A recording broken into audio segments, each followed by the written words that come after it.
I'm Rosemary Coogan and I'm an astronaut for the European Space Agency.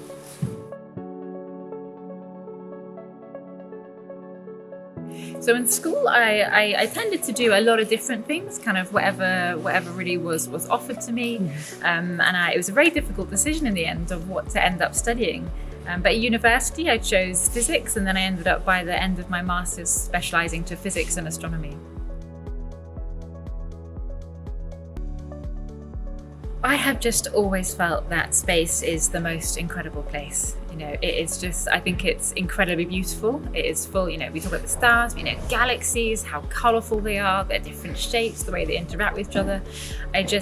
I wanted to know more about space. It really led me in that direction. And then when I realised that you can be a scientist and actually go to space and bring all of that knowledge back down to Earth as an astronaut, I thought, wow, that would be an amazing job. I would say there is no typical day for me, not so far anyway. Some days are really classroom based. We sit down and we learn about science, or we learn about the systems on board the International Space Station in a classroom. Or some days we go into the mock-ups, the models of the ISS, and we actually kind of pretend to be on the ISS, or we might look out for emergencies or interact with some of the hardware, train for that day to day. Or we might spend, hours and hours underwater in a spacesuit training for an EVA. So there's travel. There's amazing days like this where we get to come and speak to the public. So there's no typical day.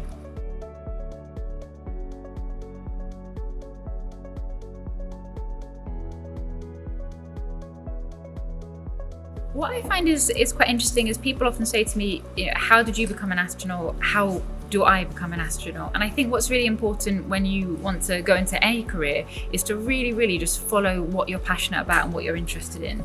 There is absolutely no one way to become an astronaut. And the best way I think to succeed in any career is to always follow what really motivates you, what really makes you passionate. And I know that if I tried to come into this from a different direction, then I wouldn't be where I am today. So my advice would just be to absolutely go for it. There are so many jobs within ESA, within the space sector. Follow what you're interested in and you'll end up somewhere amazing.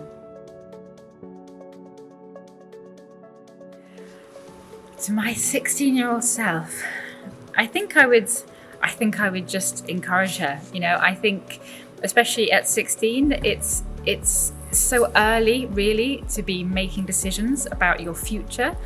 I think my career is not, people say, oh, you're an astrophysicist, you're an astronaut, that makes sense. But actually, there were a lot of wiggles along the way, and it's so early to try and decide your whole life. I would just say, just keep going, be open to every opportunity that's offered, and really, you don't need to know the exact end goal at 16 years old. Just keep going for it, keep enjoying. And I think, that's what I wish I'd worried about a bit less when I was 16.